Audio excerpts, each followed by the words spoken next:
નમસ્કાર મિત્રો, સ્વાગત છે તમારું અમારી YouTube channel Gujarat jobs and ન્યૂઝમાં.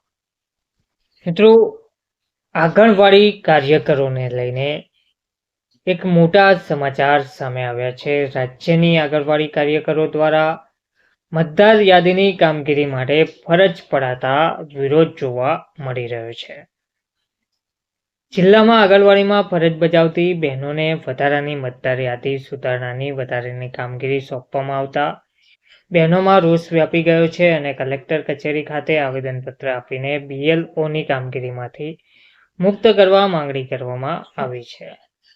આંગણવાડીમાં વર્કર તરીકે ફરજ બજાવતી બહેનોને મતદાર યાદી સુધારણા BLOની વધારાની કામગીરી કલેક્ટર અને મતદાન નોંધણી અધિકારીની સૂચનાથી ફરજ પાડવામાં આવતા બહેનોમાં રોષ વ્યાપી ગયો છે.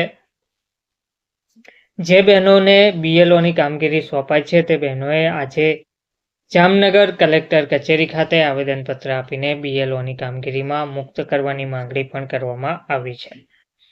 આ ઉપરાંત આવેદનમાં જણાવ્યું છે કે આંગણવાડીમાં 0 થી 6 વર્ષના બાળકોના કુપોષણ તથા પૂર્વ પ્રાથમિક શિક્ષણ ક્ષેત્રે સેવા બજાવતી આંગણવાડી બહેનો રોજે રોજની કામગીરી ઉપરાંત હાલમાં પણ વધારાની કામગીરી કરે છે.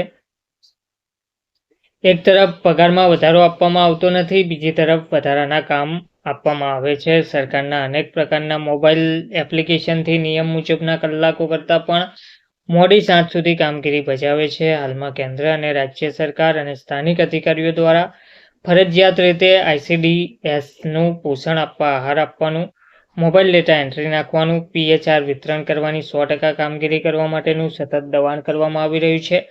ત્યારે આ વધારાની BLO તરીકેની કામગીરી કરવી શક્ય જ ના બની શકે, જેથી આ કામગીરી અન્ય સરકારી કર્મચારીઓને આપવાનું જણાવીને પોતાને આ વધારાની BLOની કામગીરીથી મુક્ત કરવા માંગણી કરી છે. ધન્યવાદ.